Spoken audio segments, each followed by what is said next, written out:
ಶ್ರೀ ಗುರುಭ್ಯೋ ನಮಃ. ಹರಿ ಓಂ. ಶ್ರೀಮಲ್ಲಕ್ಷ್ಮೀ ನೃಸಿಂಹಸ್ಯ ಶ್ರಿಯಂ ದಿಶತು ಮೇ ನಖಃ. ಸ್ವಭಕ್ತಾಭೀಷ್ಟದಾನಾಯ ಸಮುಪಾತ್ತದಶಾಕೃತೇಃ. ಯಯೈವೇದಂ ಸಚ್ಚಿನ್ನಿರುಪಮನಿಜಾನಂದನಿರತಂ ಪರಬ್ರಹ್ಮಾಪ್ಯಾದೌ ಗುಣಸಮತನೂರಾಪ್ಯಸೃಜತಿ. ಅವತ್ಯತ್ತಿ ಪ್ರೇಷ್ಠಾನ್ ಪದಮಪಿ ನಯತ್ಯಸ್ತವಿಪದಃ. ಪರಬ್ರಹ್ಮಾಣಿ ಸಾ ನನು ವಿಜಯತೆ ಮಧ್ಹೃದಿ ಸದಾ. ಸ್ವಾಂತಸ್ಥಾನಂತಶಯ್ಯಾಯ ಪೂರ್ಣಜ್ಞಾನರಸಾರ್ಣಸೇ. ಉತ್ತುಂಗವಾಕ್ತರಂಗಾಯ ಮಧ್ವದುಗ್ಧಾಬ್ಧಯೇ ನಮಃ. ಶ್ರೀಮತೋ ರಾಘವೇಂದ್ರಸ್ಯ ನಮಾಮಿ ಪದಪಂಕಜೇ. ಕಾಮಿತಾಶೇಷಕಲ್ಯಾಣಕಲನಾ ಕಲ್ಪಪಾದಪೌ. ವಿಷ್ಣುತೀರ್ಥಕಲ್ಪವೃಕ್ಷೋ ವಿಷ್ಣುತೀರ್ಥಶ್ಚ ಕಾಮಧುಕ್. ಚಿಂತಾಮಣಿರ್ವಿಷ್ಣುತೀರ್ಥೋ ಯತೀಂದ್ರಃ ಸರ್ವಕಾಮದಃ. ತಪಸ್ವಾಧ್ಯಾಯ ಶುಶ್ರೂಷಾ ಕೃಷ್ಣಪೂಜಾರತಂ ಮುನಿಂ. ವಿಶ್ವೇಶಮಿಷ್ಟದಂ ವಂದೇ ಪರಿವ್ರಾಟ್ ಚಕ್ರವರ್ತಿನಂ. ಶ್ರೀ ಗುರುಭ್ಯೋ ನಮಃ. ಹರಿ ಓಂ.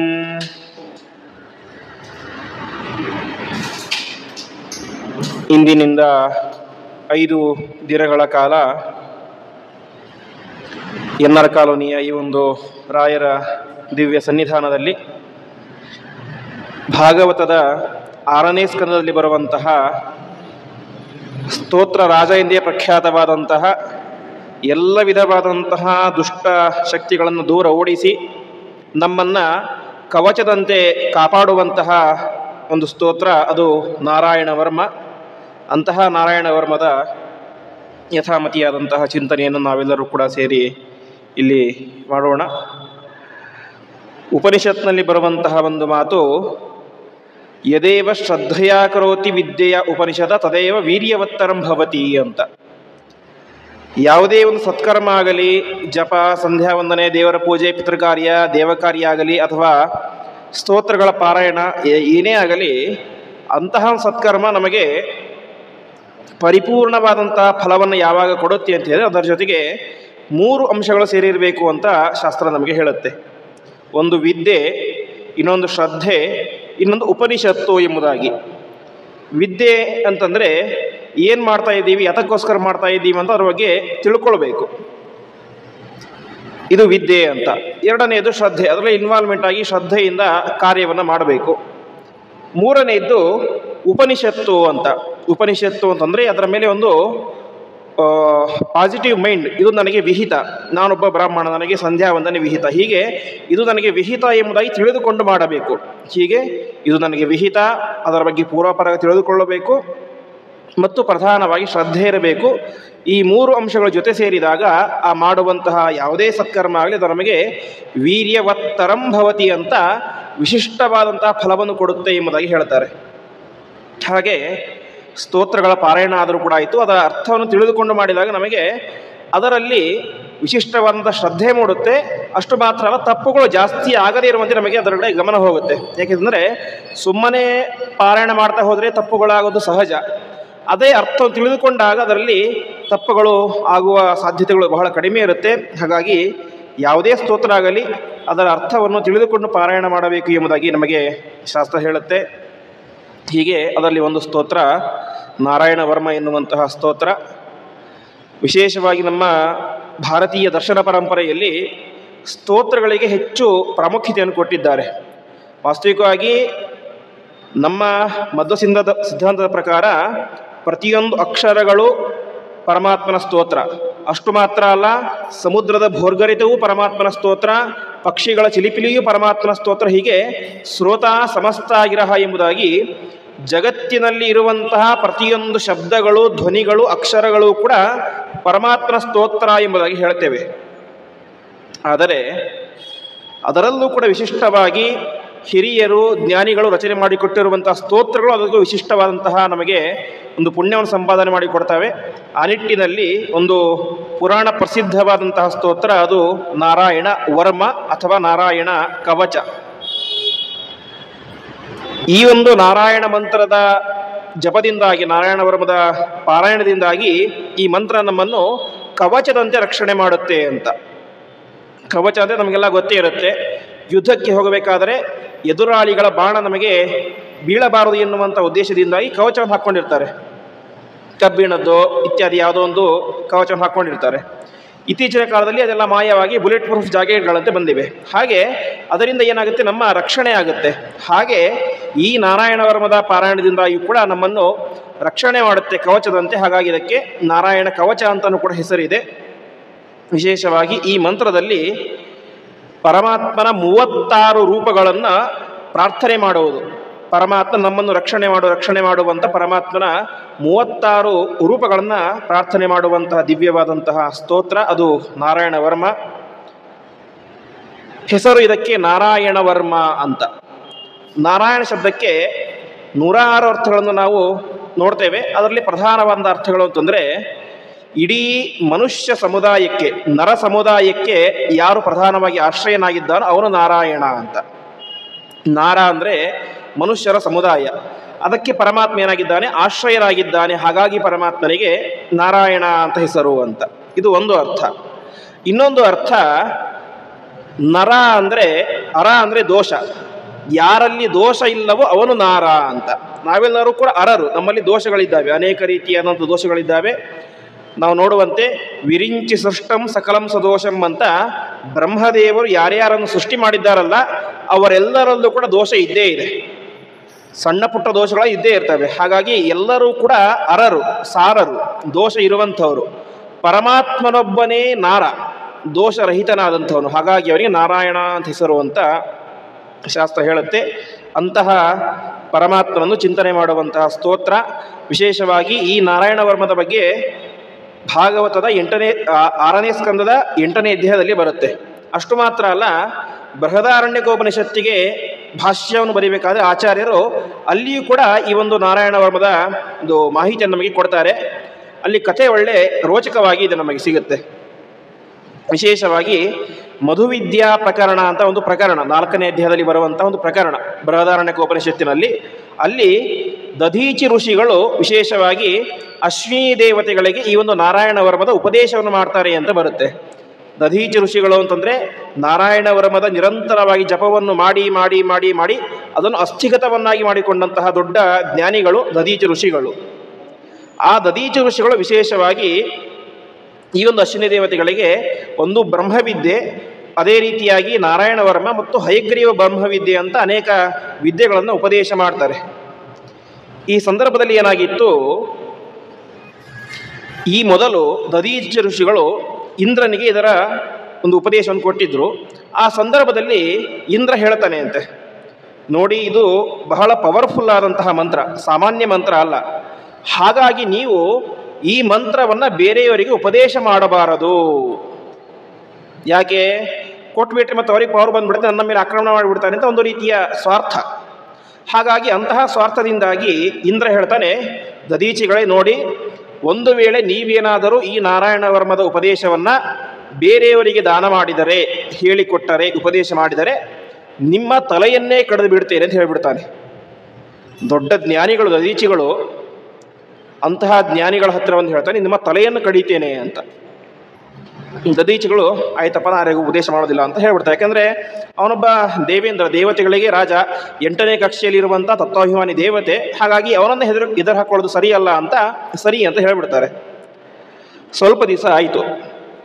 ಈ ಅಶ್ವಿನಿ ದೇವತೆಗಳು, ನಾಸತ್ಯ ಮತ್ತು ದಸರೈಮ್ ಅಂತ ಅಶ್ವಿನಿ ದೇವತೆಗಳು ದಧೀಚಿಗಳ ಹತ್ತಿರ ಬರ್ತಾರೆ ಅಂತೆ. ಅವ್ರಿಗೆ ಗೊತ್ತಿರುತ್ತೆ ದಧೀಚಿಗಳ ಹತ್ತಿರ ನಾರಾಯಣ ವರ್ಮ ಎನ್ನುವಂಥ ದಿವ್ಯವಾದಂಥ ಮಂತ್ರ ಇದೆ ಅಂತ.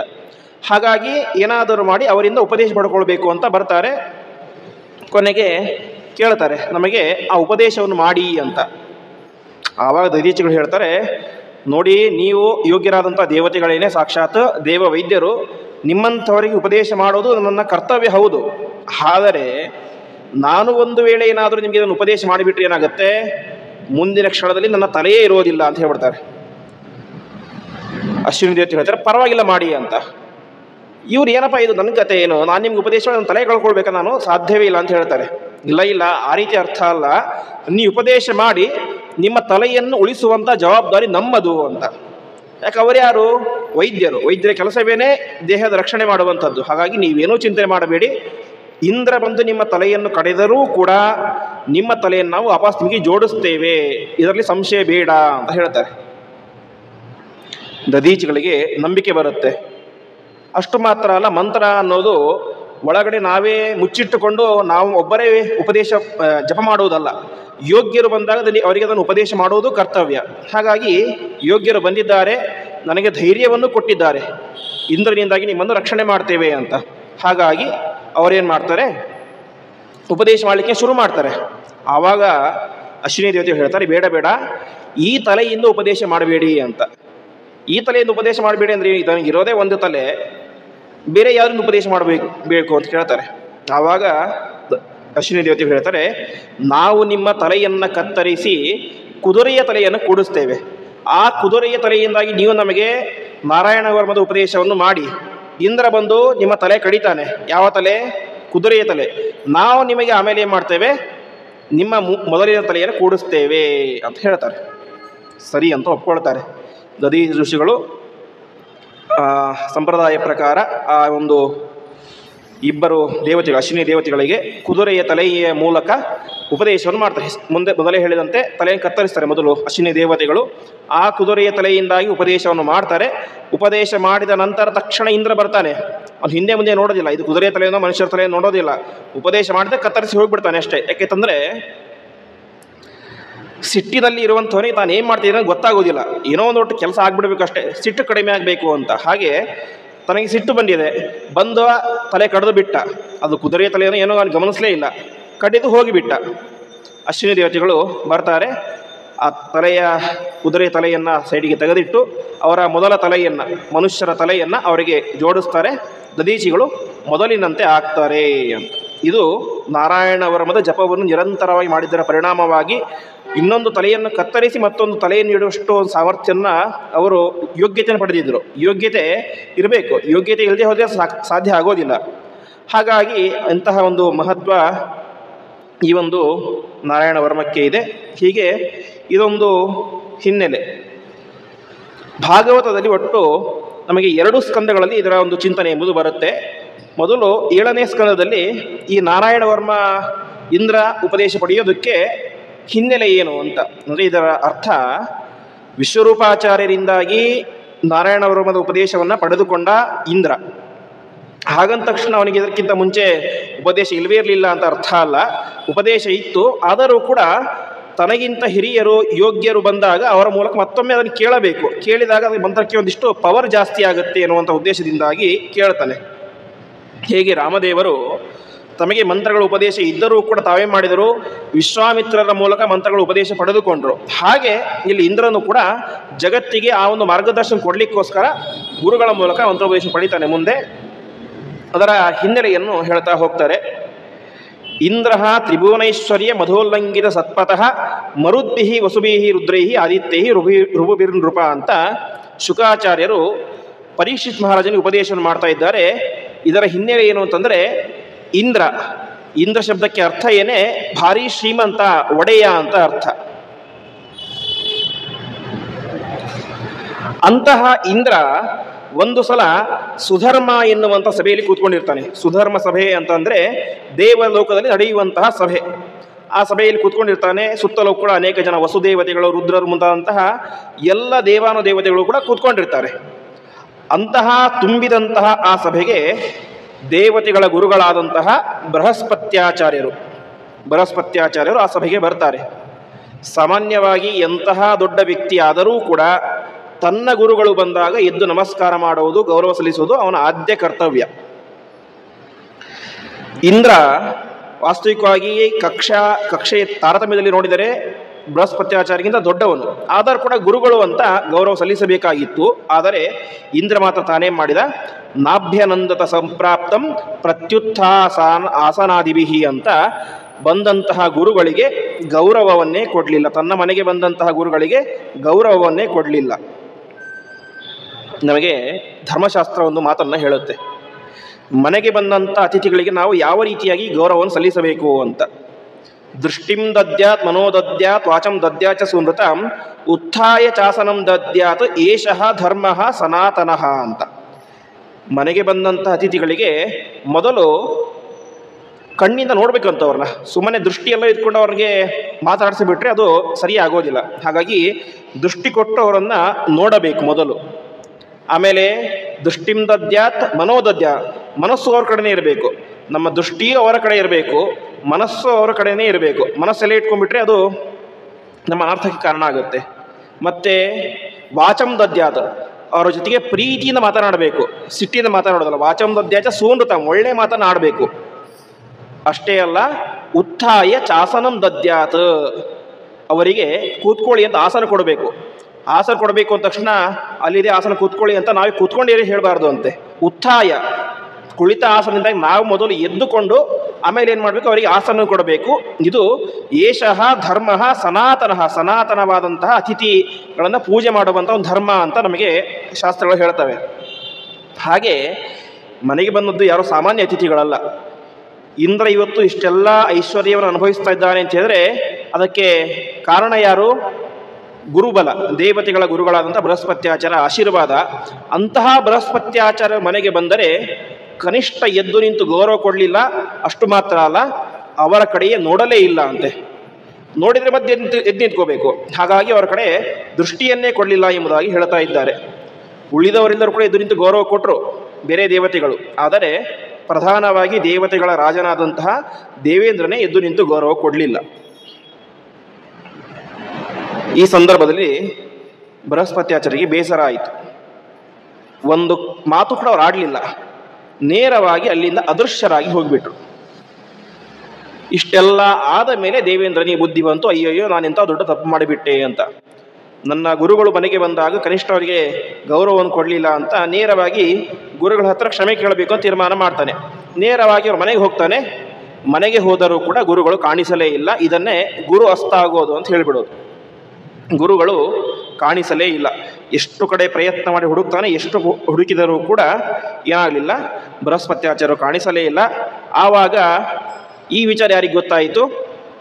ದೈತ್ಯರಿಗೆ ಗೊತ್ತಾಯಿತು. ದೇವತೆಗಳಿಗೆ ಗುರುಬಲ ಹೋಗಿದೆ. ಗುರುಬಲ ಇದ್ದರೆ ಎಲ್ಲವೂ ಬಂದು ಒದಗುತ್ತೆ. ಗುರುಬಲ ಇಲ್ಲದೆ ಹೋದರೆ ಏನೂ ಸಾಧ್ಯ ಇಲ್ಲ. ಅದಕ್ಕೆ ಪ್ರಸಿದ್ಧವಾದ ಮಾತಿದೆ, ಹರೋರುಷ್ಟೇ ಗುರುಸ್ತ್ರಾತ ಗುರೋರುಷ್ಟೇ ನಕಶ್ಚನ ಅಂತ. ಒಂದು ವೇಳೆ ಪರಮಾತ್ಮನೇನಾದರೂ ನಮ್ಮ ಮೇಲೆ ಮುನಿಸಿಕೊಂಡರೆ ಗುರುಗಳು ಹೇಗೆ ಒಂದು ಪ್ರಾರ್ಥನೆಯನ್ನು ಮಾಡಿ ತಪಸ್ಸು ಮಾಡಿ ನಮಗೆ ಆ ಪುಣ್ಯಧಾರೆ ಎರೆದು ಕೊಟ್ಟು ಪರಮಾತ್ಮನ ಅನುಗ್ರಹವನ್ನು ನಮಗೆ ಕೊಡ್ತಾರೆ ಅಂತೆ. ಆದರೆ ಅದೇ ಗುರುಗಳು ನಮ್ಮ ಮೇಲೆ ಮುನಿಸಿಕೊಂಡರೆ ಯಾರು ಕೂಡ ಏನು ಮಾಡಲಿಕ್ಕೆ ಸಾಧ್ಯ ಇಲ್ಲ ಅಂತ. ಹಾಗಾಗಿ ದೈತ್ಯರಿಗೆ ಗೊತ್ತಾಗುತ್ತೆ ದೇವತೆಗಳಿಗೆ ಗುರುಬಲ ಇಲ್ಲ ಅಂತ.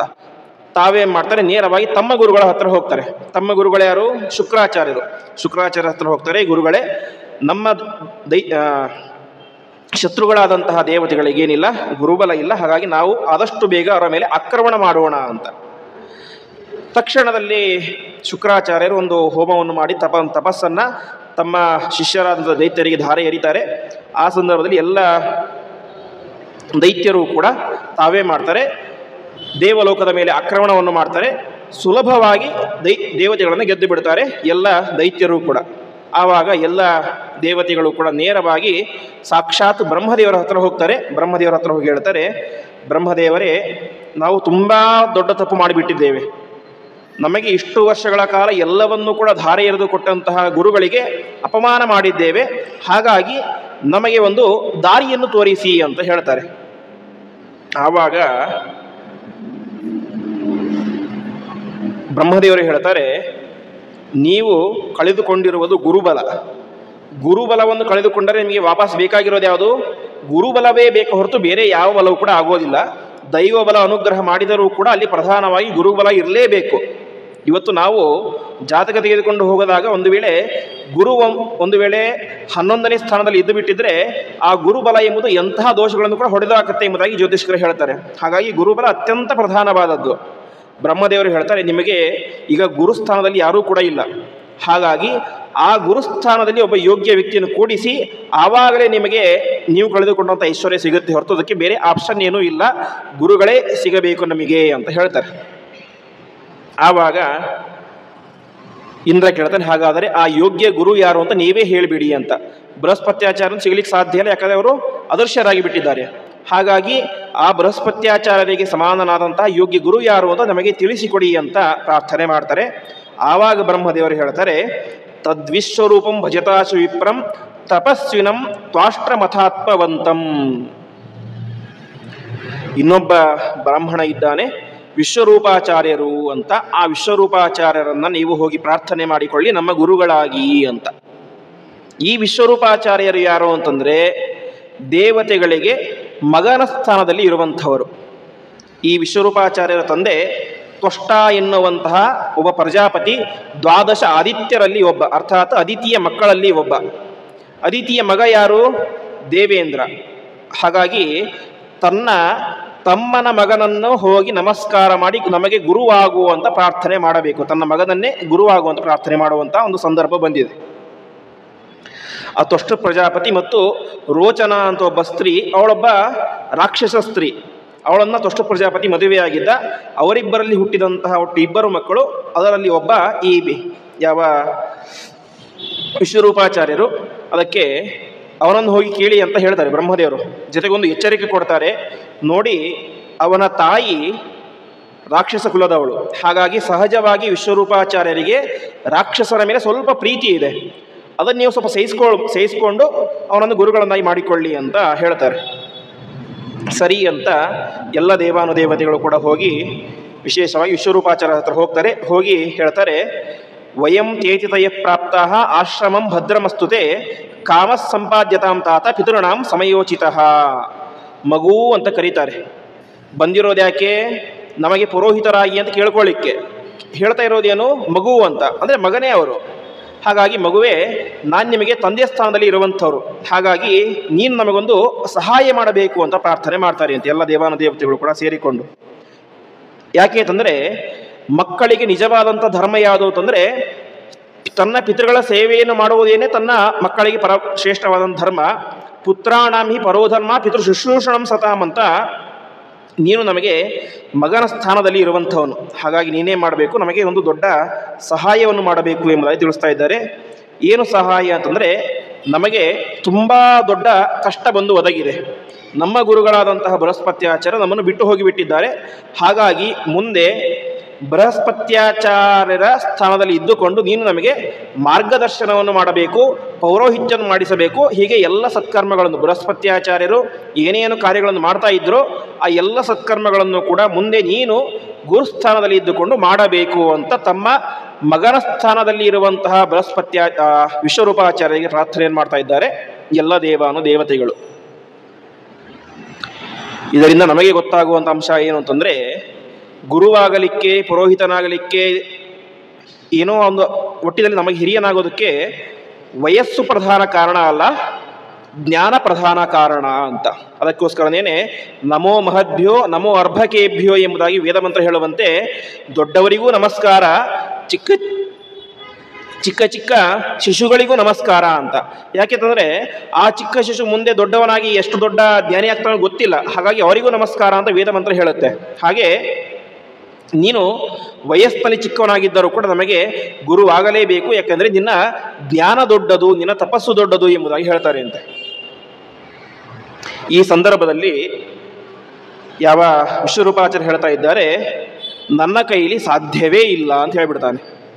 ವಿಗರ್ಹಿತಂ ಧರ್ಮಶೀಲೈ ಬ್ರಹ್ಮವರ್ಚ ಉಪವೇಯಂ ಅಂತ ನೀವೇ ಮಾಡ್ತಾ ಇದ್ದೀರಿ, ನನಗೆ ಪುರೋಹಿತನಾಗು ಅಂತ ಕೇಳ್ತಾ ಇದ್ದೀರಿ.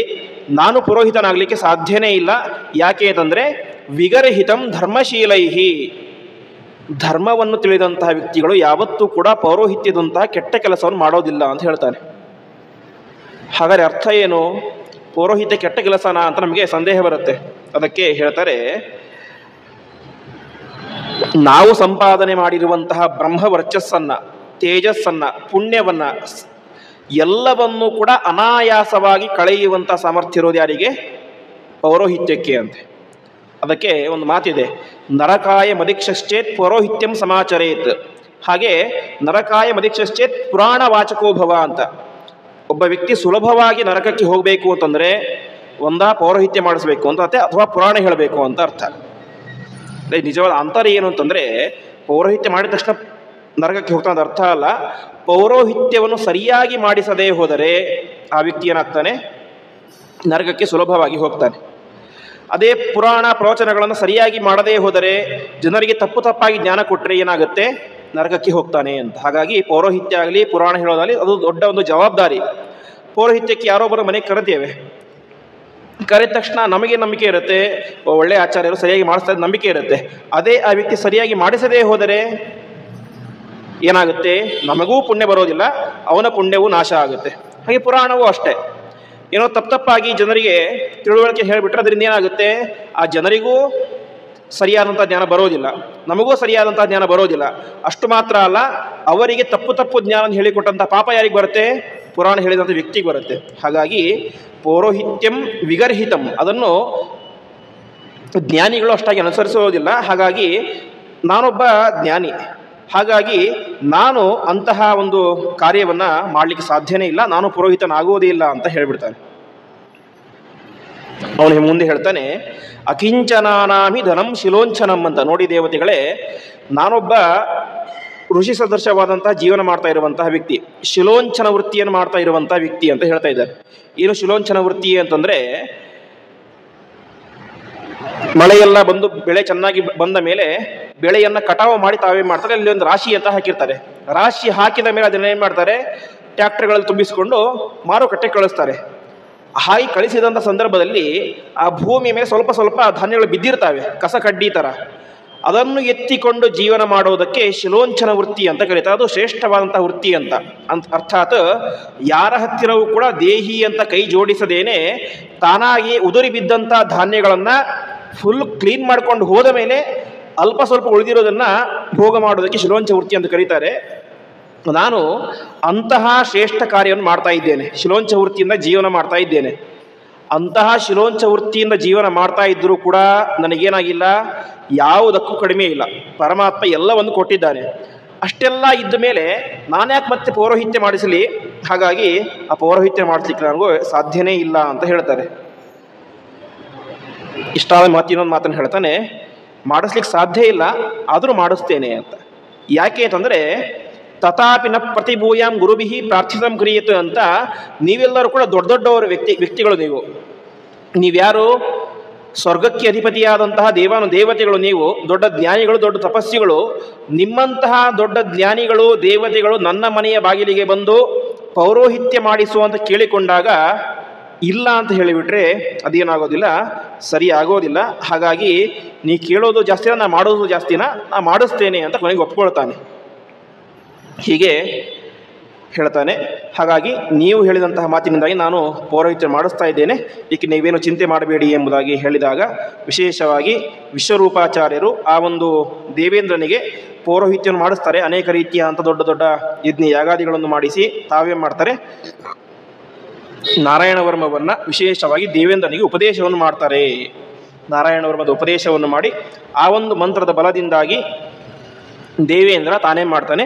ನಿರಂತರವಾಗಿ ಆ ನಾರಾಯಣ ವರ್ಮದ ಜಪವನ್ನು ಮಾಡಿ ಅದರ ಸಿದ್ಧಿಯನ್ನು ಪಡೆದುಕೊಂಡು ಎಲ್ಲ ಯುದ್ಧದಲ್ಲಿ ದೈತ್ಯರನ್ನು ಗೆದ್ದು ಮತ್ತೆ ಮೊದಲಿನಂತೆ ತಾನೇನಾಗ್ತಾನೆ, ದೇವತೆಗಳ ರಾಜನಾಗಿ ಮರೀತಾನೆ ಎಂಬುದಾಗಿ ನಾವು ಭಾಗವತದಲ್ಲಿ ಕೇಳುತ್ತೇವೆ. ಹೀಗೆ ದೇವೇಂದ್ರ ತನ್ನ ರಾಜ್ಯವನ್ನು ಪಡೆದುಕೊಳ್ಳಲಿಕ್ಕೆ ಪ್ರಧಾನವಾದಂತಹ ಕಾರಣ ಏನು, ಆ ವಿಶ್ವರೂಪಾಚಾರ್ಯರು ಉಪದೇಶ ಮಾಡಿದಂತಹ ನಾರಾಯಣ ವರ್ಮದ ಪ್ರಭಾವ. ನಿರಂತರವಾಗಿ ನಾರಾಯಣ ವರ್ಮದ ಜಪವನ್ನು ಮಾಡಿ ಮಾಡಿ ಮಾಡಿ ಮಾಡಿ ಅದರ ಸಿದ್ಧಿಯನ್ನು ಪಡೆದುಕೊಂಡು ಆ ಮೂಲಕ ಸುಲಭವಾಗಿ ಯಾವ ದೈತ್ಯರನ್ನು ಗೆದ್ದ ಎಂಬುದಾಗಿ ಹೇಳ್ತಾ ಇದ್ದಾರೆ. ಇಲ್ಲಿಗೆ 7ನೇ ಅಧ್ಯಾಯ ಮುಗಿಯುತ್ತೆ. ಮುಂದೆ 8ನೇ ಅಧ್ಯಾಯ ಸಮಗ್ರವಾಗಿ ಇವತ್ತು ನಾವು ಪಾರಾಯಣ ಮಾಡುವಂತಹ ನಾರಾಯಣ ವರ್ಮದ ಒಂದು ಭಾಗ. ಮೊದಲು ಪರೀಕ್ಷಿತ ರಾಜ ಪ್ರಶ್ನೆ ಮಾಡ್ತಾ ಇದ್ದಾನೆ. ಯಯಾ ಗುಪ್ತ ಸಹಸ್ರಾಕ್ಷ ಸವಾಹಾನ್ ರಿಪುಸೈನಿಕಾನ್ ಕ್ರೀಡನ್ಯವ ವಿನಿರ್ಜಿತ್ಯ ತ್ರಿಲೋಕ್ಯಾಂ ಬುಭುಜೇ ಶ್ರಿಯಂ. ಶುಕಾಚಾರ್ಯರೇ, ಆ ನಾರಾಯಣ ವರ್ಮದ ಜಪದಿಂದಾಗಿ ನಿರಂತರವಾಗಿ ಸಹಸ್ರಾಕ್ಷ 1000 ಕಣ್ಣಿರುವಂತಹ ಇಂದ್ರ ತಾನೇ ಮಾಡಿದ ಎಲ್ಲ ದೈತ್ಯರನ್ನು ಕೂಡ ಗೆದ್ದುಬಿಟ್ಟ. ಗೆದ್ದದ್ದು ಹೇಗೆ, ತುಂಬ ಕಷ್ಟಪಟ್ಟು ಯುದ್ಧ ಮಾಡಿದನಾ? ಇಲ್ಲ. ಕ್ರೀಡನ್ಯವ ವಿನಿರ್ಜಿತ್ಯ, ಚಿಕ್ಕ ಮಕ್ಕಳು ಎಷ್ಟು ಸುಲಭವಾಗಿ ಆಟ ಆಡ್ತಾರೋ ಆಟ ಆಡುವಂತೆ ಸುಲಭವಾಗಿ ತಾನೇ ಮಾಡಿದ ದೈತ್ಯರನ್ನು ಗೆದ್ದ. ಅದಕ್ಕೆ ಪ್ರಧಾನವಾದಂತಹ ಕಾರಣ ಏನು, ನಾರಾಯಣ ವರ್ಮದ ಜಪ.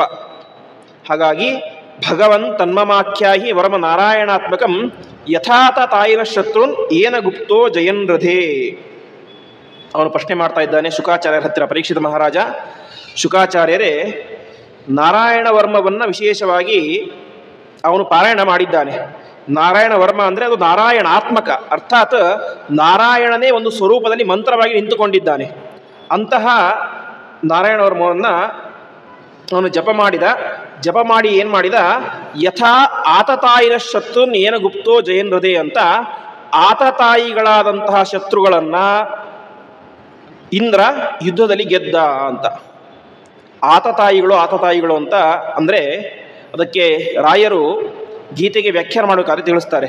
ಅಗ್ನಿದೋ ಗರಶ್ಚೈವ ಶಸ್ತ್ರಪಾಣಿ ಧನಾಪಹ ಕ್ಷೇತ್ರ ದಾರಾಪಹಾರಿ ಚ ಷಡೇತೆ ಹ್ಯಾತತಾಯಿನಃ ಅಂತ 6 ಜನರನ್ನ ಆತತಾಯಿಗಳು ಅಂತ ಕರಿಬೇಕು ಅಂತ ಬರುತ್ತೆ. ಅರ್ಥಾತ್ ಈ ಭೀಮಸೇನ ದೇವರಿಗೆ ಅರ್ಜುನರಿಗೆಲ್ಲ ದುರ್ಯೋಧನ ಆತತಾಯಿ ಅಂತ. ಯಾಕೆಂತಂದರೆ ಅಗ್ನಿದಹ ಬೆಂಕಿಯನ್ನು ಕೊಟ್ಟವನು ಆತತಾಯಿ ಅಂತ ಕರೆಸ್ಕೊಳ್ತಾನೆ ಅಂತ ಹೇಳ್ತಾರೆ. ಎಲ್ಲ ಪಾಂಡವರು ಕೂಡ ಇಲ್ಲಿದ್ದರು. ವಾರಣಾವತದಲ್ಲಿ ಇದ್ದಾಗ, ಅರಗಿನ ಮನೆಯಲ್ಲಿ ಇದ್ದಾಗ ಅದಕ್ಕೆ ಬೆಂಕಿ ಹಚ್ಚಿದವನು ಯಾರು? ದುರ್ಯೋಧನ. ಆಮೇಲೆ ಗರ ಅಂತಂದರೆ ವಿಷವನ್ನು ಕೊಟ್ಟಂಥವನು ಕೂಡ ಯಾರಾಗಿದ್ದಾನೆ? ದುರ್ಯೋಧನ ಆಗಿದ್ದಾನೆ. ಆಮೇಲೆ ಶಸ್ತ್ರಪಾಣಿ, ನಮ್ಮನ್ನು ಕೊಲ್ಲಬೇಕು ಅಂತ ಎದುರುಗಡೆ ಶಸ್ತ್ರ ಹಿಡಿದುಕೊಂಡು ಬರುವಂಥವನು ಕೂಡ ಆತತಾಯಿ ಅಂತ ಕರೆಸ್ಕೊಳ್ತಾನೆ. ಆಮೇಲೆ ಧನಾಪಹ, ನಮ್ಮ ಸಂಪತ್ತನ್ನು ಅಪಹಾರ ಮಾಡುವಂಥವನು ಆತತಾಯಿ. ಆಮೇಲೆ ಕ್ಷೇತ್ರ ದಾರಾಪಹಾರೀಚ, ನಮ್ಮ ಜಾಗವನ್ನು, ನಮ್ಮ ರಾಜ್ಯವನ್ನು ಅಪಹಾರ ಮಾಡುವಂಥವನು ಆತತಾಯಿ ಅಂತ ಕರೆಸ್ಕೊಳ್ತಾನೆ. ಆಮೇಲೆ ದಾರಾಪಹಾರಿ, ಹೆಂಡತಿಯನ್ನೇ ಅಪಹಾರ ಮಾಡುವಂಥವರು ಆತತಾಯಿ ಅಂತ ಕರೆಸ್ಕೊಳ್ತಾನೆ. ಹಾಗಾಗಿ ಈ ಒಂದು ದೈತ್ಯರೇ ಮಾಡಿದ್ದಾರೆ, ಇವತ್ತು ದೇವತೆಗಳ ಎದುರುಗಡೆ ಶಸ್ತ್ರಪಾಣಿಗಳಾಗಿ ಬಂದಿದ್ದಾರೆ, ಸಂಹಾರ ಮಾಡಬೇಕು ಅಂತ ಬಂದಿದ್ದಾರೆ. ಅವರ ಕ್ಷೇತ್ರವನ್ನು ಅಪಹಾರ ಮಾಡಿದ್ದಾರೆ, ಅವರ ಸಂಪತ್ತನ್ನು ಅಪಹಾರ ಮಾಡಿದ್ದಾರೆ. ಹಾಗಾಗಿ ಅವರು ಆತತಾಯಿಗಳು ಅಂತ ಕರೆಸ್ಕೊಳ್ತಾರೆ. ಅಂತಹ ದೈತ್ಯರನ್ನು ಇವರು ಗೆದ್ದಿದ್ದಾರೆ. ಅಂತಹ ಒಂದು ಶುದ್ಧವಾದಂತಹ ನಾರಾಯಣ ವರ್ಮವನ್ನು ನನಗೆ ಉಪದೇಶ ಮಾಡಿ ಎಂಬುದಾಗಿ ಪ್ರಾರ್ಥನೆ ಮಾಡಿದಾಗ ಆ ಶುಕಾಚಾರ್ಯರು ನಾರಾಯಣ ವರ್ಮವನ್ನು ಪರೀಕ್ಷಿತ ಮಹಾರಾಜನ ಮುಂದೆ ಹೇಳ್ತಾ ಹೋಗ್ತಾರೆ. ಏನಾಯಿತು ಅಂತಂದರೆ, ವೃತ ಪುರೋಹಿತ ಸ್ವಾಷ್ಟ್ರೋ ಮಹೇಂದ್ರ ಯಾನು ಪೃಚ್ಛತೆ ನಾರಾಯಣಾಖ್ಯಂ ವರ್ಮಾಹ ತದಿಹೈಕ ಮನಾಶೃಣು. ನೋಡು ಪರೀಕ್ಷಿತ ಮಹಾರಾಜ, ನಾನು ನಿನಗೆ ನಾರಾಯಣ ವರ್ಮದ ಉಪದೇಶ ಮಾಡ್ತಾ ಇದ್ದೇನೆ. ಇದು ಎಂತಹದ್ದು ಅಂತಂದರೆ, ಹಿಂದೆ ತ್ವಾಷ್ಟ್ರ ಅರ್ಥಾತ್ ತ್ವಷ್ಟೃ ಪ್ರಜಾಪತಿಯ ಮಗನಾದಂತಹ ವಿಶ್ವರೂಪಾಚಾರ್ಯರು ಮಹೇಂದ್ರಾಯ, ದೇವತೆಗಳ ರಾಜನಾದಂತಹ ಇಂದ್ರನಿಗೆ ಉಪದೇಶ ಮಾಡಿದಂತಹ ಶ್ರೇಷ್ಠವಾದಂತಹ ಮಂತ್ರ ಅದು ಈ ಒಂದು ನಾರಾಯಣ ವರ್ಮ. ಅಂತಹ ನಾರಾಯಣ ವರ್ಮವನ್ನು ನೀನು ತದಿಹೈಕ ಏಕಮನಾಶೃಣು, ಪ್ರಧಾನವಾಗಿ ಏಕಾಗ್ರತೆಯಿಂದ ಕೇಳು ಎಂಬುದಾಗಿ ಹೇಳ್ತಾ ಇದ್ದಾರೆ. ಯಾಕೆಂತಂದರೆ ಕೇಳುವಾಗ ಏಕಾಗ್ರತೆ ಇಲ್ಲದೆ ಹೋದರೆ ಅದೇನಾಗೋದಿಲ್ಲ, ಕಿವಿಗೆ ಹೋಗುತ್ತಷ್ಟೇ, ಆದರೆ ಮನಸ್ಸಿಗೆ ಹೋಗೋದಿಲ್ಲ. ಮನಸ್ಸಿಗೆ ಹೋಗಿ ಅದನ್ನು ನಾವು ಅನುಷ್ಠಾನಕ್ಕೆ ತರಬೇಕು ಅಂತಂದರೆ ಪ್ರಧಾನವಾಗಿ ಏಕಾಗ್ರತೆ ಅನ್ನೋದು ಬೇಕು. ಹಾಗಾಗಿ ಪರೀಕ್ಷಿತ ಮಹಾರಾಜನೇ, ನಾನು ಉಪದೇಶ ಮಾಡುವಂತಹ ಈ ಭಾಗವನ್ನು ನೀನು ಏಕಾಗ್ರತೆಯಿಂದ ಕೇಳು ಎಂಬುದಾಗಿ ಅದನ್ನು ಹೇಳ್ತಾ ಹೋಗ್ತಾರೆ. ಮುಂದೆ ವಿಶ್ವರೂಪ ಉವಾಚ, ವಿಶ್ವರೂಪಾಚಾರ್ಯರು ಇಂದ್ರನಿಗೆ ಏನು ಉಪದೇಶ ಮಾಡಿದಾರೋ ಅದನ್ನು ಹೇಳ್ತಾ ಹೋಗ್ತಾ ಇದ್ದಾರೆ. ಧೌತಾಂಗ್ರಿಹಿ ಪಾಣಿರಾಚಮ್ಯ ಸಪವಿತ್ರ ಉದಂಮುಖ ಕೃತ ಸ್ವಾಂಗಕರನ್ಯಾಸೋ ಮಂತ್ರಾಭ್ಯಾಂ ವಾಗ್ಯತ ಶುಚಿಹಿ ಅಂತ ಅವರು ಇಂದ್ರನಿಗೆ ಹೇಳ್ತಾರೆ.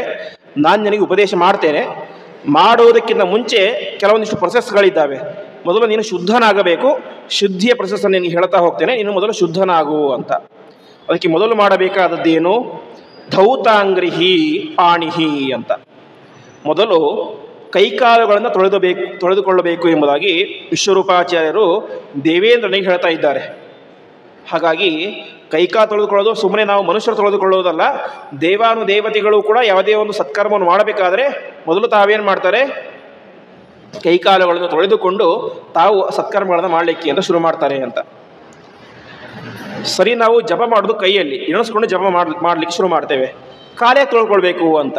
ಅದಕ್ಕೆ ಕಾಲು ಅದೇನಾಗಿದೆ, ಎಲ್ಲೆಲ್ಲೋ ಹೋಗಿ ಸಂಚಾರ ಮಾಡಿಕೊಂಡು ಬಂದಿರ್ತೇವೆ. ಹಾಗಾಗಿ ನಾವು ಎಲ್ಲೆಲ್ಲಿ ಹೋಗಿರ್ತೇವೋ ಅಲ್ಲಲ್ಲಿ ಇರುವಂಥ ದುಷ್ಟಶಕ್ತಿಗಳು ಕಾಲಿನ ಮೂಲಕ ನಮಗೆ ಒಳಗಡೆ ಪ್ರವೇಶ ಮಾಡುವ ಸಾಧ್ಯತೆ ಜಾಸ್ತಿ ಇರುತ್ತದೆ. ನೆಗೆಟಿವ್ ಎನರ್ಜಿ ನಮ್ಮ ಒಳಗಡೆ ಪ್ರವೇಶ ಮಾಡಲಿಕ್ಕೆ ಒಂದು ಪ್ರಧಾನವಾದಂಥ ಅಂಗ ಅಂತಂದರೆ ಅದು ಕಾಲು ಅಂತ ಹೇಳ್ತಾರೆ. ಹಾಗಾಗಿ ಕೈಯನ್ನು ತೊಳೆದುಕೊಳ್ಳಬೇಕು, ಕಾಲನ್ನು ತೊಳೆದುಕೊಳ್ಳಬೇಕು. ಹೀಗೆ ಧೌತ ಅಂಗ್ರಿಹಿ ಪಾಣಿಹಿ, ಅಂಗ್ರಿ ಅಂದರೆ ಕಾಲು, ಪಾಣಿ ಅಂತಂದರೆ ಕೈಕಾಲುಗಳನ್ನು ತೊಳೆದುಕೊಳ್ಳಬೇಕು. ಇದೇನಾಯಿತು, ಬಹಿರಂಗವಾಗಿ ಶುದ್ಧವಾದ್ವಿ. ನಾವು ಹೊರಗಡೆಯಿಂದ ಶುದ್ಧರಾದ್ವಿ. ಆದರೆ ಬಹಿರಂಗ ಶುದ್ಧಿ ಮಾತ್ರ ಸಾಕಾಗೋದಿಲ್ಲ, ಅಂತರಂಗ ಶುದ್ಧಿಯೂ ಬೇಕು, ಅಂತಃಕರಣ ಶುದ್ಧಿಯೂ ಬೇಕು. ಅದಕ್ಕೇನು ಮಾಡಬೇಕು? ಧೌತಾಂಗ್ರಿ ಪಾಣಿ ಆಚಮ್ಯ, ಆಚಮನವನ್ನು ಮಾಡಬೇಕು ಎಂಬುದಾಗಿ ಹೇಳ್ತಾ ಇದ್ದಾರೆ. ಆಚಮನ ಒಟ್ಟು 3 ರೀತಿಯಾಗಿ ಇದೆ. ಇವತ್ತು ಘಟ್ಟದ ಮೇಲಿನ ಮಠಗಳಲ್ಲಿ ಮಾಡುವುದು ಹೇಗೆ? ಕೇಶವಾಯ ಸ್ವಹ, ನಾರಾಯಣಾಯ ಸ್ವಹ, ಮಾಧವಾಯ ಸ್ವಹ, ಗೋವಿಂದಾಯ ನಮಃ ಅಂತ ಪರಮಾತ್ಮನ 24 ನಾಮಗಳನ್ನು ಹೇಳ್ತಾ ನಾವು ಆಚಮನವನ್ನು ಮಾಡ್ತೇವೆ. 3 ನಾಮಗಳಿಂದ ಆಚಮನ, ಆಮೇಲೆ ಒಂದೊಂದು ಭಾಗಗಳಲ್ಲಿ ಮುಟ್ತಾ ಹೋಗ್ತೇವೆ, ಒಂದೊಂದು ನಾಮವನ್ನು ಹೇಳ್ತಾ. ಇದಕ್ಕೆ ವೈಷ್ಣವಾಚಮನ ಎಂಬುದಾಗಿ ಹೆಸರು. ವಿಷ್ಣುವಿನ ನಾಮಗಳನ್ನು ಹೇಳಿಕೊಂಡು ಮಾಡುವಂತಹ ಆಚಮನಕ್ಕೆ ವೈಷ್ಣವಾಚಮನ ಅಂತ. ಅದೇ ನಾವು ಉಡುಪಿಯ ಪ್ರಾಂತ್ಯದಲ್ಲಿ ಹೋದಾಗ ಅಲ್ಲಿ ಆಚಮನ ಹೀಗೆ ಮಾಡೋದಿಲ್ಲ. ಋಗ್ವೇದಾಯ ಸ್ವಾಹ, ಯಜುರ್ವೇದಾಯ ಸ್ವಾಹ, ಸಾಮವೇದಾಯ ಸ್ವಾಹ ಅಂತ ಹೇಳ್ತಾ ಒಂದು ಆಚಮನವನ್ನು ಮಾಡ್ತಾರೆ. ಅದಕ್ಕೆ ಹೆಸರು ವೈದಿಕ ಆಚಮನ ಅಂತ ಹೆಸರು. ಅದನ್ನು ವಿಶೇಷವಾಗಿ ನಾರಾಯಣ ಪಂಡಿತಾಚಾರ್ಯರು ಯೋಗದೀಪಿಕಾ ಗ್ರಂಥದಲ್ಲಿ ಆ ಒಂದು ಕ್ರಮವನ್ನು ಹೇಳಿದ್ದಾರೆ. ಹಾಗೆ ಅದೊಂದು ಆಚಮನೆ. ಇನ್ನೊಂದು ಸನ್ಯಾಸಿಗಳ ಆಚಮನೆ, ಅದು ಒಂದು ಕ್ರಮ ಇದೆ. ಅಲ್ಲಿ ಪ್ರಣವಾಚಮನ ಅಂತ. ಅಲ್ಲಿ ಏನು ಕೇಶವಾಯ ಸ್ವಾಹ ಅದೆಲ್ಲ ಏನಿಲ್ಲ, ಓಂ ಓಂ ಸ್ವಾಹ, ಓಂ ಸ್ವಾಹ, ಓಂ ಸ್ವಾಹ ಅಂತ ಪ್ರಣವವನ್ನು ಹೇಳ್ತಾ ಆಚಮನ ಮಾಡುವಂಥ ಒಂದು ಕ್ರಮ ಇದೆ. ಹೀಗೆ ವೈಷ್ಣವಾಚಮನ, ವೈದಿಕಾಚಮನ ಮತ್ತು ಪ್ರಣವಾಚಮನ ಅಂತ 3 ರೀತಿಯ ಅಂತ ಆಚಮನ ಎಂಬುದಾಗಿ ನಾವು ಶಾಸ್ತ್ರದಲ್ಲಿ ಕೇಳ್ತೇವೆ. ಹೀಗೆ ನಮಗೆ ವಿಹಿತವಾದಂತಹ ಆಚಮನವನ್ನು ನಾವು ಮಾಡಲೇಬೇಕು ಅಂತ. ಧೌತ ಅಂಗ್ರಿಹಿ ಪಾಣಿ ಆಚಮ್ಯ, ಕೈಕಾಲು ತೊಳೆದುಕೊಳ್ಳಬೇಕು. ಅದಾದ ಮೇಲೆ ಆಚಮನ ಮಾಡಬೇಕು. ಆಚಮನ ಮಾಡಿ ಆದಮೇಲೆ ಏನು ಮಾಡಬೇಕು? ಸಪವಿತ್ರ, ಕೈಗೆ ಪವಿತ್ರವನ್ನು ಧಾರಣೆ ಮಾಡಬೇಕು ಎಂಬುದಾಗಿ ತಿಳಿಸ್ತಾ ಇದ್ದಾರೆ. ಪವಿತ್ರ ಹೆಸರೇ ಹೇಳುವಂತೆ ಪವಿತ್ರ, ಅದು ಅತ್ಯಂತ ಪವಿತ್ರವಾದದ್ದು. ಅದು ಕೂಡ ಪವಿತ್ರ. ಅದನ್ನು ಯಾರು ಧಾರಣೆ ಮಾಡ್ತಾರೋ ಆದರೂ ಕೂಡ ಪವಿತ್ರವನ್ನಾಗಿ ಮಾಡುವಂತಹ ಸಾಮರ್ಥ್ಯ ಪವಿತ್ರಕ್ಕೆ ಇದೆ. ಹಾಗಾಗಿ ದರ್ಭೆಯಿಂದ ಮಾಡಿದಂಥ ಪವಿತ್ರವನ್ನು ಧಾರಣೆ ಮಾಡುವುದೇ ಅತ್ಯಂತ ಶ್ರೇಷ್ಠವಾದದ್ದು. ಸಾಧ್ಯವಾಗದೇ ಹೋದರೆ ಬಂಗಾರದ ಪವಿತ್ರ ಉಂಗುರವನ್ನಾದರೂ ಕೂಡ ಧಾರಣೆ ಮಾಡಬೇಕು ಎಂಬುದಾಗಿ ನಮಗೆ ಹೇಳ್ತಾ ಇದೆ. ಹೀಗೆ ಸಪವಿತ್ರ ಉದಂಗ್ಮುಖ, ಉತ್ತರ ದಿಕ್ಕಿಗೆ ಮುಖವನ್ನು ಮಾಡಿ ಕೂತ್ಕೊಂಡು ಪಾರಾಯಣ ಮಾಡಬೇಕು ಅಂತ. ಪೂರ್ವ ದಿಕ್ಕು ಅಥವಾ ಉತ್ತರ ದಿಕ್ಕು ಅಂತ. ಹೀಗೆ ಅಲ್ಲಿಗೆ ಮುಖ ಮಾಡಿಕೊಂಡು ವಿಶೇಷವಾಗಿ ಜಪವನ್ನು ಮಾಡಲಿಕ್ಕೆ ಪ್ರಾರಂಭ ಮಾಡಬೇಕು. ವಿಶೇಷವಾಗಿ ನಾವು ಯಾವುದೇ ಒಂದು ಮಂತ್ರವನ್ನು ಜಪ ಮಾಡಬೇಕಾದ್ರೆ ಮೊದಲೇನು ಮಾಡ್ತೇವೆ?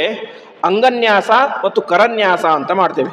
ಕೃಷ್ಣ ಷಡಕ್ಷರ ಆಗ್ಬೋದು, ಗಾಯತ್ರಿ ಮಂತ್ರ ಆಗ್ಬೋದು, ಯಾವುದೇ ಮಂತ್ರ ಆಗಲಿ ಜಪ ಮಾಡಬೇಕಾದ್ರೆ ಅಂಗನ್ಯಾಸ, ಕರನ್ಯಾಸ ಅಂತ ಆ ಮಂತ್ರದಿಂದಾಗಿ ಪ್ರತಿಪಾದ್ಯವಾದಂತಹ ಪರಮಾತ್ಮನ ರೂಪಗಳನ್ನು ಮತ್ತು ಅಕ್ಷರಗಳಿಂದಾಗಿ ಅಂಗುಷ್ಟಕಾಭ್ಯಾನ ನಮಃ, ತರ್ಜನಿಭ್ಯಾನ ನಮಃ ಅಂತೆಲ್ಲ ಒಂದೊಂದು ನ್ಯಾಸವನ್ನು ಮಾಡ್ತಾ ಹೋಗ್ತೇವೆ. ಹಾಗೆ ವಿಶೇಷವಾಗಿ ಈ ಒಂದು ನಾರಾಯಣ ವರ್ಮ ಮಂತ್ರಕ್ಕೆ ಮಂತ್ರಾಭ್ಯಾಮ್ 2 ಮಂತ್ರಗಳಿಂದಾಗಿ ಅಂಗನ್ಯಾಸ ಮತ್ತು ಕರನ್ಯಾಸ ಮಾಡಬೇಕು ಎಂಬುದಾಗಿ ಹೇಳ್ತಾ ಇದ್ದಾರೆ. ಯಾವ ಮಂತ್ರ? ಒಂದು ಶ್ರೇಷ್ಠ ವೈಷ್ಣವ ಮಂತ್ರವಾದಂತಹ ಅಷ್ಟಾಕ್ಷರ ಮಂತ್ರ. ಇವತ್ತು ನಾವು ಎಷ್ಟೇ ಗಾಯತ್ರಿ ಜಪ ಮಾಡಿದರೂ ಕೂಡ ಅದರ ಪೂರ್ಣ ಫಲ ಬರೋದು ಯಾವಾಗ? ಅದಕ್ಕಿಂತ 3 ಪಟ್ಟು ನಾರಾಯಣ ಅಷ್ಟಾಕ್ಷರ ಜಪ ಮಾಡಿದಾಗ ಮಾತ್ರ ಏನಾಗುತ್ತೆ? ನಮಗೆ ಗಾಯತ್ರಿ ಜಪ ಮಾಡಿದಂಥ ಪೂರ್ಣ ಫಲ ಬರುತ್ತೆ ಎಂಬುದಾಗಿ ನಾವು ಕೇಳ್ತೇವೆ. ಹಾಗಾಗಿ ಒಂದು ನಾರಾಯಣ ಅಷ್ಟಾಕ್ಷರ ಮಂತ್ರ, ಇನ್ನೊಂದು ವಾಸುದೇವ ದ್ವಾದಶಾಕ್ಷರ ಮಂತ್ರ, ಓಂ ನಮೋ ಭಗವತೆ ವಾಸುದೇವ ಎನ್ನುವಂತಹ ದ್ವಾದಶಾಕ್ಷರ ಮಂತ್ರ. ಈ 2 ಮಂತ್ರಗಳಿಂದಾಗಿ ಅಂಗನ್ಯಾಸ ಮತ್ತು ಕರನ್ಯಾಸಗಳನ್ನು ಮಾಡಿಕೊಳ್ಳಬೇಕು ಅಂತ ಹೇಳ್ತಾರೆ. ಅದು ಹೇಗೆ ಅಂತ ಮತ್ತೆ ಮುಂದೆ ವಿಸ್ತಾರವಾಗಿ ತಿಳಿಸ್ತಾರೆ ಮುಂದಿನ ಶ್ಲೋಕಗಳಲ್ಲಿ. ಇಷ್ಟು ಧೌತಾಂಗ್ರಿಪಾಣಿ ಆಚಮ್ಯ ಸಪವಿತ್ರ ಉದಂಗ್ಮುಖ ಕೃತ ಸ್ವಾಂಗ ಕರನ್ಯಾಸ, ಅಂಗನ್ಯಾಸ ಕರನ್ಯಾಸ ಮಾಡ್ಕೊಳ್ಬೇಕು. ಅದಾದ ಮೇಲೆ ವಾಗ್ಯತ ಶುಚಿ ಅಂತ, ವಾಗ್ಯತನಾಗಬೇಕು ಅಂತ. ವಾಗ್ಯತ ಅಂತಂದರೆ ಮೌನಿಯಾಗಬೇಕು ಅಂತ ಹೇಳ್ತಾ ಇದ್ದಾರೆ. ಯಾಕೆಂತಂದರೆ ಒಟ್ಟು ನಮಗೆ ಶಾಸ್ತ್ರ 3 ಕಡೆ ಪ್ರಧಾನವಾಗಿ ಮೌನವನ್ನು ವಿಧಾನ ಮಾಡುತ್ತೆ. ಒಂದು, ಸ್ನಾನ ಮಾಡಬೇಕಾದ್ರೆ ಮೌನಿಯಾಗಿರಬೇಕು ಅಂತೆ. 2ನೇದ್ದು ಜಪ ಮಾಡಬೇಕಾದ್ರೆ ಮೌನಿಯಾಗಿರಬೇಕು ಅಂತ. 3ನೇದ್ದು ಭೋಜನ, ಊಟ ಮಾಡಬೇಕಾದ್ರೆ ಮೌನಿಯಾಗಿರಬೇಕು ಎಂಬುದಾಗಿ ಶಾಸ್ತ್ರ ಹೇಳುತ್ತೆ. ಹಾಗಾಗಿ ಸ್ನಾನ ಮಾಡಬೇಕಾದ್ರೆ ಸುಮ್ಮನೆ ಯಾವುದ್ಯಾವುದೋ ಹಾಡಗಳನ್ನು ಹಾಡ್ತಾ ಸರ್ವತಾ ಸ್ನಾನ ಮಾಡಬಾರ್ದು. ಸ್ನಾನವನ್ನು ಮೌನವಾಗಿದ್ದುಕೊಂಡು, ಯಾವ ಮಂತ್ರಗಳನ್ನು ಮೌನ ಅಂತಂದರೆ ಸುಮ್ಮನೆ ಬಾಯಿ ಮಚ್ಚಿಕೊಂಡಿರೋದು ಅಂತ ಅರ್ಥ ಅಲ್ಲ. ಯಾವುದನ್ನು ವಿಧಾನ ಮಾಡಿದ್ರೆ ಅದನ್ನು ಜಪ ಮಾಡಬೇಕು ಅಂತ ಹೇಳಬೇಕು ಅಂತ. ಹಾಗಾಗಿ ಇವತ್ತು ಕಾಷ್ಠಮೌನ ವ್ರತ ಅಂತ ಒಂದು ವ್ರತ ಇದೆ. ಅದಕ್ಕೆ ಅರ್ಥ ಮೌನವಾಗಿ ಇರಬೇಕು ಅಂತ ಅರ್ಥ ಅಲ್ಲ. ಲೌಕಿಕವಾದಂತಹ ಯಾವುದೇ ಮಾತುಗಳನ್ನು ಆಡದೇನೆ ಪರಮಾತ್ಮನ ವಿಚಾರಗಳನ್ನೇ ಮಾತನಾಡೋದಕ್ಕೆ ಕಾಷ್ಠಮೌನ ಅಂತ ಹೆಸರು. ಹಾಗೆ ಸ್ನಾನದಲ್ಲಿ ಮೌನ ಅಂತ ಅರ್ಥ ಅಂದರೆ ಯಾವ ಯಾವ ಮಂತ್ರಗಳನ್ನು ಅಲ್ಲಿ ಹೇಳಬೇಕು ಅಂತ ಹೇಳಿದ್ದಾರೋ ಆ ಮಂತ್ರಗಳನ್ನು ಹೇಳೋದು ಸ್ನಾನದಲ್ಲಿ ಮೌನ ಅಂತ ಅರ್ಥ. ಆ ರೀತಿಯಾಗಿ ಮಾಡದೇ ಹೋದರೆ ಏನಾಗುತ್ತೆ, ವರುಣ ನಮ್ಮ ಆಯಸ್ಸನ್ನು ಅಪಹಾರ ಮಾಡ್ತಾನೆ ಎಂಬುದಾಗಿ ಶಾಸ್ತ್ರ ಹೇಳುತ್ತೆ. ಹಾಗಾಗಿ ಸ್ನಾನದಲ್ಲಿ ಮೌನವಾಗಿದ್ದುಕೊಂಡು ಸ್ನಾನ ಮಾಡಬೇಕು. ಆಮೇಲೆ ಜಪ ಮಾಡಬೇಕಾದ್ರೂ ಅಷ್ಟೇ. ಜಪ ಮಾಡೋಕ್ಕಾದ್ರೆ ಯಾರೋ ಬಂದು ಅಂತ ಅವ್ರ ಜೊತೆ ಮಾತಾಡ್ತಾ ಕೂತ್ಕೊಳ್ಳೋದಲ್ಲ, ಜಪವನ್ನು ಮೌನವಾಗಿ ಮಾಡಬೇಕು. ಅಷ್ಟು ಮಾತ್ರ ಅಲ್ಲ, ಶಾಸ್ತ್ರ ಹೇಳುವಂತೆ ಷಟ್ಕರ್ಣೋ ಭಿದ್ಯತೆ ಮಂತ್ರ ಅಂತ ಹೇಳುತ್ತೆ. ನಾವೇನೋ ಜಪ ಮಾಡ್ತಾ ಇರ್ತೇವೆ, ಅಷ್ಟಾಕ್ಷರ ಜಪ ಮಾಡ್ತಾ ಇರ್ತೀವಿ, ಆವಾಗ ಅದು ಇನ್ನೊಬ್ಬರಿಗೆ ಗೊತ್ತಾಗಬೇಕು ಅಂತ ಜೋರಾಗಿ ಹೇಳಬಾರ್ದು ಅಂತೆ. ಹೊರತು ಷಟ್ಕರ್ಣೋ ಭಿದ್ಯತೆ ಮಂತ್ರ, ನಾವು ಮಾಡುವಂತಹ ಜಪ 6ನೇ ಕಿವಿಗೆ ಕೇಳಿಸಿದರೆ ಅದೇನಾಗುತ್ತೆ, ಮಂತ್ರ ಫಲವನ್ನೇ ಕೊಡೋದಿಲ್ಲ ಅಂತೆ. ಅರ್ಥಾತ್ 2 ಕಿವಿ ನಮ್ಮ ಕಿವಿ, ನಾವು ಮಾಡುವಂಥ ಜಪ ನಮ್ಮ 2 ಕಿವಿಗೆ ಕೇಳಿಸಬೇಕು. ಇನ್ನೆರಡು ಕಿವಿ ಯಾರ್ದು? ಪರಮಾತ್ಮನ ಕಿವಿ. ಹಾಗಾಗಿ ನಾವು ಮಾಡುವಂಥ ಜಪ ನಮಗೆ ಕೇಳಿಸ್ಬೇಕು, ಪರಮಾತ್ಮನ ಕೇಳಿಸ್ಬೇಕು. ಅಷ್ಟು ಕೇಳಿಸಿದರೆ ಸಾಕು. ಅಕ್ಕಪಕ್ಕದಲ್ಲಿ ಕುಳಿತುಕೊಂಡಿರೋರಿಗೆ ಕೇಳಿಸುವಂಥ ಜಪ ಮಾಡಿದರೆ ಅವ್ರಿಗೆ ಗೊತ್ತಾಗುತ್ತೆ ನಾವು ಜಪ ಮಾಡ್ತಾ ಇದ್ದೀವಿ ಅಂತ. ಅರ್ಥಾತ್ ಪುಣ್ಯ ಮಾತ್ರ ಬರೋದೇ ಇಲ್ಲ. ಹಾಗಾಗಿ ಆ ಸಂದರ್ಭದಲ್ಲಿ ಮೌನವಾಗಿ ಇರಬೇಕು ಅಂತ ಹೇಳ್ತಾ ಇದ್ದಾರೆ. 3ನೇದು ಭೋಜನಕ್ಕೆ ಕೂತ್ಕೊಂಡಾಗಲೂ ಕೂಡ ವಿಶೇಷವಾಗಿ ಮೌನವಾಗಿ ಇರಬೇಕು. ಪರಮಾತ್ಮನ ನಾಮಸ್ಮರಣೆ ಮಾಡ್ತಾ ಬೇರೆ ಯಾವ ಮಾತನ್ನು ಕೂಡ ಆಡದೇನೆ ತಾನೇ ಮಾಡಬೇಕು, ಭೋಜನವನ್ನು ಮಾಡಬೇಕು ಅಂತ 3 ಕಡೆ ಮೌನ ಮಾಡಬೇಕು ನಮಗೆ ಶಾಸ್ತ್ರ ಹೇಳುತ್ತೆ. ಹಾಗಾಗಿ ಈ ನಾರಾಯಣ ವರ್ಮದ ಜಪವನ್ನು ಮಾಡಬೇಕಾದರೂ ಕೂಡ ವಿಶೇಷವಾಗಿ ಮೌನವಾಗಿ ಇದ್ದುಕೊಂಡು ಆ ಮಂತ್ರವನ್ನು ಮಾತ್ರ ಜಪ ಮಾಡ್ತಾ ಇರಬೇಕು. ಯಾರೋ ಬಂದರು ಅಂತ ಅವ್ರ ಕಡೆ ಹತ್ರ ಮಾತನಾಡಿಸಬಾರದು. ಹೀಗೆ ಮಂತ್ರಾಭ್ಯಾಂ ವಾಗ್ಯತ ಶುಚಿಹಿ ಅಂತ ಹೇಳ್ತಾ ಇದ್ದಾರೆ. ಮುಂದೆ ನಾರಾಯಣಮಯಂ ವರ್ಮ ಸನ್ನಹ್ಯೇದ್ಭಯ ಆಗತೆ ದೈವಭೂತಾತ್ಮಕರ್ಮಭ್ಯ ನಾರಾಯಣಮಯ ಪುಮಾನ್ ಅಂತ ಮುಂದಿನ ಶ್ಲೋಕ. ಈ ವರ್ಮ ಎಂತಹದ್ದು ಅಂತಂದರೆ ವಿಶೇಷವಾಗಿ ಈ 6ನೇ ಸ್ಕಂದಕ್ಕೆ ಸತ್ಯಧರ್ಮ ತೀರ್ಥರು ವ್ಯಾಖ್ಯಾನ ಮಾಡಿದ್ದಾರೆ. ಅವರು ಹೇಳ್ತಾರೆ ಇಲ್ಲಿ ನಾರಾಯಣಮಯಂ ಅನ್ನೋದಕ್ಕೆ ನಾರಾಯಣ ಸಾನ್ನಿಧ್ಯ ಪ್ರಾಚುರ್ಯ ಪ್ರಾಪಕಂ ಅಂತ. ಅಂದರೆ ಈ ನಾರಾಯಣ ವರ್ಮ ಜಪವನ್ನು ಮಾಡೋದ್ರಿಂದಾಗಿ ನಮ್ಮಲ್ಲಿ ಪರಮಾತ್ಮನ ಸನ್ನಿಧಾನ ಹೆಚ್ಚಾಗುತ್ತೆ ಅಂತ. ಯಾಕೆಂತಂದರೆ ಪರಮಾತ್ಮನ ಸನ್ನಿಧಾನ ಇಲ್ಲದೆ ಇರುವಂಥ ವಸ್ತುವೇ ಇಲ್ಲ, ಪರಮಾತ್ಮ ಎಲ್ಲ ಕಡೆ ಇದ್ದಾನೆ. ಹಾಗಾದರೆ ನಾರಾಯಣ ವರ್ಮ ಜಪ ಮಾಡಿದರೆ ಪರಮಾತ್ಮನ ಸನ್ನಿಧಾನ ಬರುತ್ತೆ ಅಂತಂದರೆ ಇರುವಂಥ ಸನ್ನಿಧಾನ ಜಾಸ್ತಿ ಆಗುತ್ತೆ, ಪ್ರಾಚುರ್ಯ, ವಿಶೇಷವಾದ ಪರಮಾತ್ಮನ ಸನ್ನಿಧಾನ ನಮ್ಮಲ್ಲಿ ಬರುತ್ತೆ ಎಂಬುದಾಗಿ ಹೇಳ್ತಾ ಇದ್ದಾರೆ. ಹೀಗೆ ನಾರಾಯಣ ವರ್ಮದ ಜಪವನ್ನು ಮಾಡೋದರಿಂದಾಗಿ ದೈವಭೂತಾತ್ಮ ಕರ್ಮಭ್ಯ 3 ರೀತಿಯಾದಂಥ ತೊಂದರೆಗಳು ನಮ್ಮಿಂದ ದೂರ ಆಗ್ತವೆ ಎಂಬುದಾಗಿ ಹೇಳ್ತಾ ಇದ್ದಾರೆ. ನಮಗೆ ಪ್ರಸಿದ್ಧವಾಗಿ ಗೊತ್ತೇ ಇದೆ, ಆಧ್ಯಾತ್ಮಿಕ, ಆದಿ ದೈವಿಕ, ಆದಿ ಭೌತಿಕ ಅಂತ. ಏನು ಆದಿ ದೈವಿಕ ಅಂತಂದರೆ ವಿಶೇಷವಾಗಿ ಸತ್ಯಧರ್ಮ ತೀರ್ಥರ ವ್ಯಾಖ್ಯಾನದಲ್ಲಿ ಹೇಳುವಂತೆ ಆದಿ ದೈವಿಕವಾದಂತಹ ಒಂದು ಉಪದ್ರವಗಳು ಅಂತಂದರೆ ಮಾರಿಕಾದಿ ಉಪದ್ರವಗಳು ಅಂತ ಹೇಳ್ತಾರೆ. ಅರ್ಥಾತ್ ಹಿಂದೆಲ್ಲ ಈ ಸಾಂಕ್ರಾಮಿಕ ರೋಗಗಳು ಅಂತ ಬರ್ತಾ ಇದ್ದು, ಕಾಲರ ಮುಂತಾದಂತಹ ಪ್ಲೇಗ್ ಮುಂತಾದಂತಹ ಸಾಂಕ್ರಾಮಿಕ ರೋಗಗಳು ಬರ್ತಾ ಇದ್ದು. ಅವೆಲ್ಲವೂ ಕೂಡ ಬಂದರೆ ಒಬ್ಬರಿಬ್ಬರಿಗೆ ಬರೋದಿಲ್ಲ, ಒಂದು ಸಲ ಬಂದರೆ ಲಕ್ಷಾನುಗಟ್ಟಲೆ ಮಂದಿಯನ್ನು ಬಲೆ ತೆಗೆದುಕೊಂಡೇ ಹೋಗೋದು ಆ ರೋಗಗಳೆಲ್ಲವೂ ಕೂಡ. ಹಾಗಾಗಿ ಅದು ಹೇಗೆ ಬಂದಿರುತ್ತೆ, ದೇವತೆಗಳ ಕೋಪದಿಂದಾಗಿ ಆ ಎಲ್ಲ ರೋಗಗಳು ಕೂಡ ನಮಗೆ ಬಂದಿರ್ತವೆ. ಹಾಗಾಗಿ ಅಂತಹ ರೋಗಗಳೇನಾಗುತ್ತೆ, ನಾರಾಯಣ ವರ್ಮದ ನಿರಂತರ ಜಪದಿಂದಾಗಿ ಪರಿಹಾರ ಆಗುತ್ತೆ. ಆದಿ ದೈವಿಕ. 2ನೇದ್ದು ಆದಿ ಭೌತಿಕ. ಭೌತಿಕ ಅಂತಂದರೆ ನೀರು, ಗಾಳಿ, ಮಣ್ಣು, ಬೆಂಕಿ, ಆಕಾಶ, ಪಂಚಭೂತಗಳು. ಈ ಪಂಚಭೂತಗಳಿಂದಾಗಿ ಬರುವಂಥ ತೊಂದರೆಗಳೇನಾಗ್ತವೆ, ನಮ್ಮಿಂದ ದೂರ ಆಗ್ತವೆ ಅಂತ. ನೀರಿನಿಂದ ಬರುವಂಥ ತೊಂದರೆ ಅಂತಂದರೆ ಒಂದು ಅತಿವೃಷ್ಟಿ ಇಲ್ಲ ಅನಾವೃಷ್ಟಿ. ಅತಿಯಾಗಿ ಮಳೆ ಬಂದರೂ ಕಷ್ಟ, ಮಳೆ ಬರದೇ ಹೋದರೂ ಕೂಡ ಕಷ್ಟ. ಹಾಗಾಗಿ ಎಷ್ಟು ಬೇಕೋ ಅಷ್ಟೇ ಮಳೆ ಬರಬೇಕು. ಆಮೇಲೆ ಭೌತಿಕವಾಗಿ ಅರ್ಥಾತ್ ಭೂಮಿಯಿಂದ ತೊಂದರೆ. ಭೂಮಿ ಏನಾದರೂ ಒಂದು ಸಲ ನಡಗಿ ಹೋಗಿಬಿಟ್ರೆ ಎಲ್ಲವೂ ಕೂಡ ಕುಸಿದು ಹೋಗಿಬಿಡುತ್ತೆ. ಇದು ಭೂಮಿಯಿಂದ ಬರುವಂಥ ತೊಂದರೆ.